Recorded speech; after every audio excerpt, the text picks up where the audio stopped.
All right, just a little update. Hadn't made a video on this channel for a while. Been busy running my internet business, which started out as a hobby. So that is a little bit more. It goes right along with my book, Falsely Accused to Success.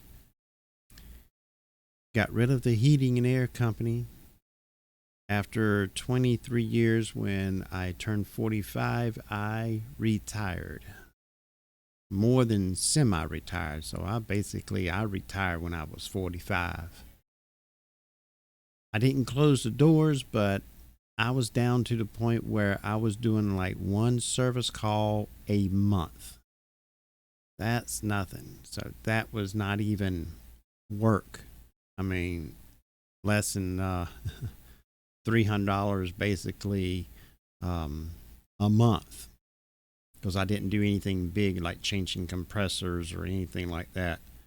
I changed maybe a fan motor and some capacitors and contactors. That was it.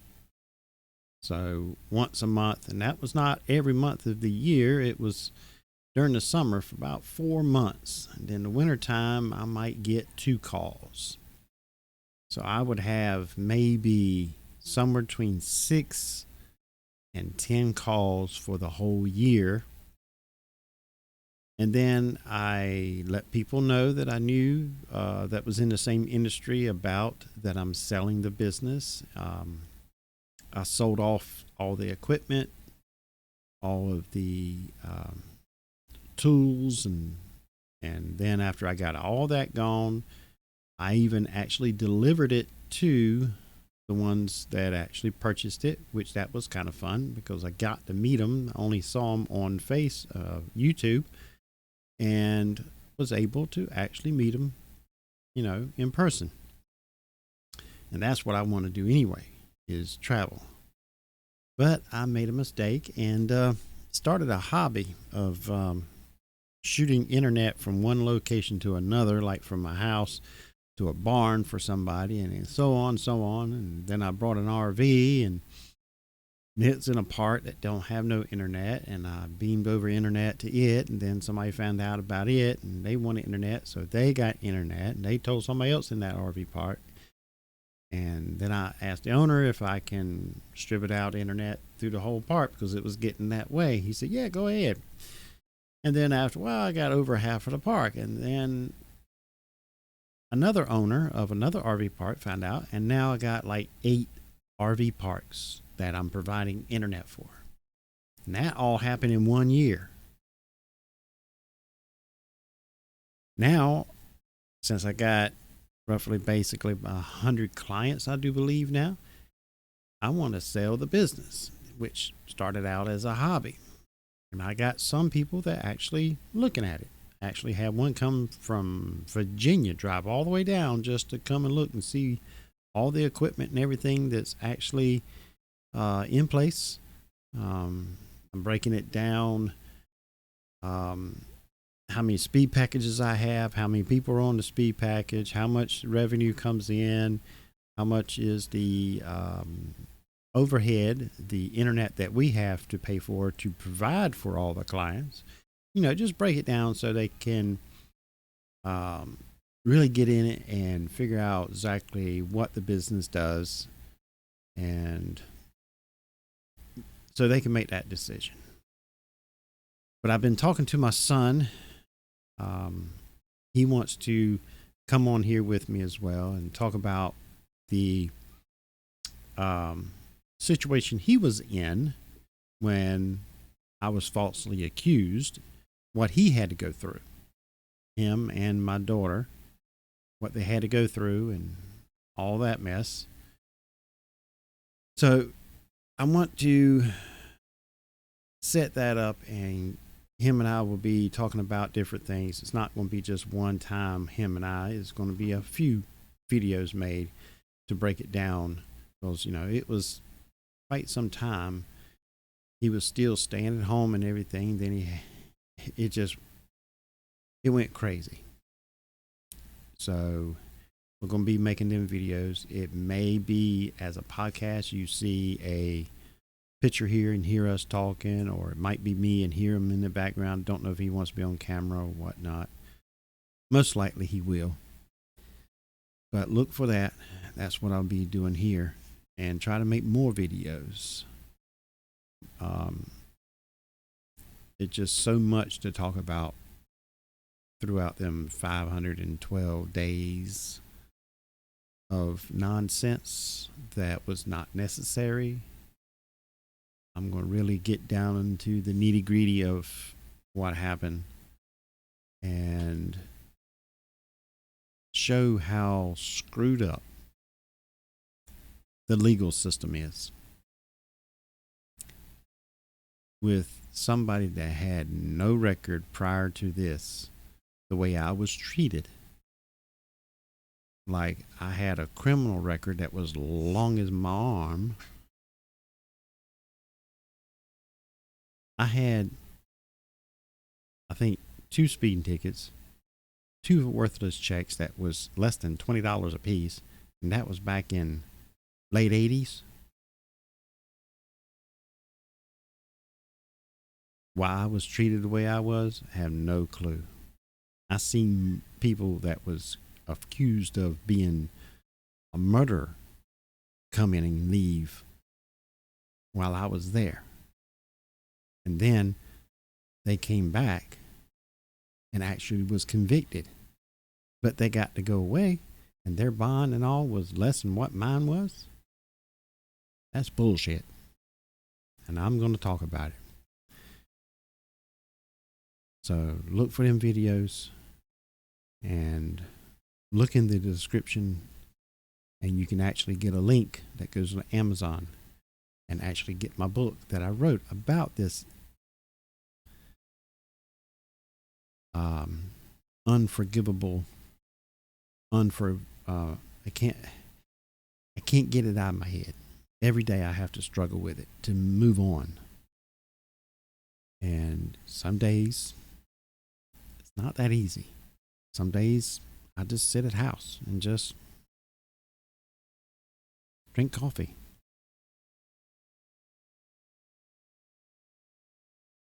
I don't get depressed about it or anything like that. It's just, I just can't get motivated because I'm thinking, how can the system be so screwed up for a person like me that has no record? And then you see people out there that's been a repeating defender and get less. Really screwed up. And it's happening every day. Look for the videos and try not be shocked at what you hear, because some of it will be almost unbelievable. And some of you probably won't believe all of it because you haven't been there. And hopefully you don't have to ever, for any reason. Because it's a experience that I wish on no one.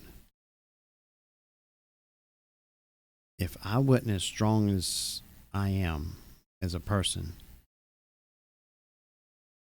I would never made it. I would caved in just to get my ass out of there as soon as possible. I would admit to something less punishable just to get the clock started so I can get the hell out of there. But I was strong enough to stand my ground, knowing that I didn't do what I was falsely accused of. And I wasn't backing down for nobody. I don't give a damn who you are, even if you're family. If family came up there and says, "Oh, just plead to this, plead," I would say, "Fuck you. Leave. I don't want to hear another word out of you." If that's how you feel that I should do when I'm not guilty of any of it. I mean, I was angry when I was in there. I didn't, cause any trouble or anything. I was nice, calm, cool, and collective. But I was deep down, I was pissed, knowing how screwed up the legal system is, how somebody can get all tangled up in a web that they shouldn't even been there in the first place, and get treated so wrongly, as if you're the worst person in the world. I know they use tactics and everything to try to break you down or whatever, but some people are not strong enough that it will break them down, that they will admit to something they actually didn't do just to get the hell out of there. I've seen it happen when I was there firsthand. I heard people say, no, man, I didn't do it, but man, I can't stand this shit no more. I got to do something, get the hell out of here. And that's exactly what they did. They were looking for 10, 12 years, and they admitted to something else and got 5 and 6 or 5, 8, something like that. And possibility early release or whatever, 3 or 4 years.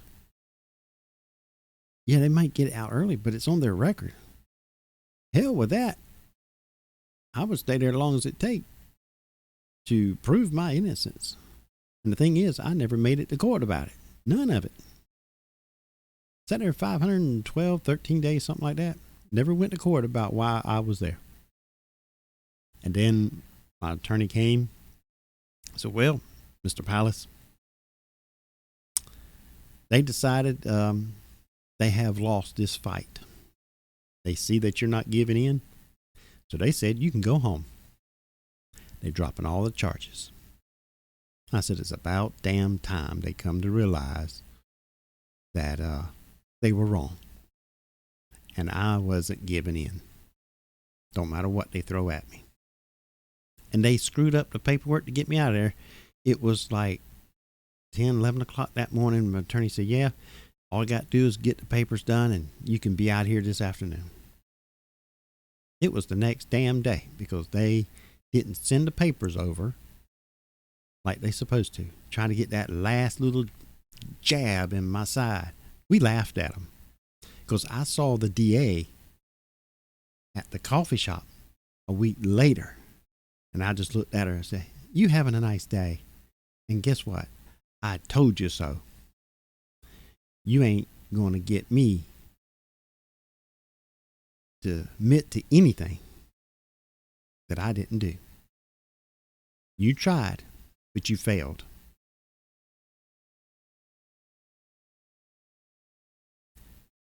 She didn't like it, but I said it nicely. And the thing is, she knows that I was right because the one that accused me admitted that it wasn't me. That's what burned her up for a whole year and a half. And yes, I missed a lot of stuff in my life. Kids with Christmas, 2 Thanksgivings and all. That's okay. We turned the tables and we were compensated for all the BS they put us through. Let's put it that way. Not going to say how or whatever, but we were compensated for it. And they didn't even blink an eye about that one. It was, well, this is what we're supposed to have, blah, blah, blah, because of what you did and all that. Okay. They didn't even want to negotiate. But that's the way our legal system is. All screwed up. So screwed up. Yeah, I had a bond. I can bond it out. But I was going to fight it. I wasn't going to waste my money. Not one penny was I going to waste. So look for them videos. And I'll make them as soon as I can. But if you know anybody that's in the legal system and they battling and they know, and you know that they're not responsible for what somebody is accusing them of, tell them to hang in there. It may be hard. It might be a long time. But at the end, the truth will come out. Not everybody can actually hold out long enough. But tell them to hold on and they'll make it. I'll see you in the next video. And hopefully my son will be here and we'll chit chat. And whatever we can think of at the time, we'll just talk about the events that we had to go through and all while he's outside and while I'm in there. It was crazy.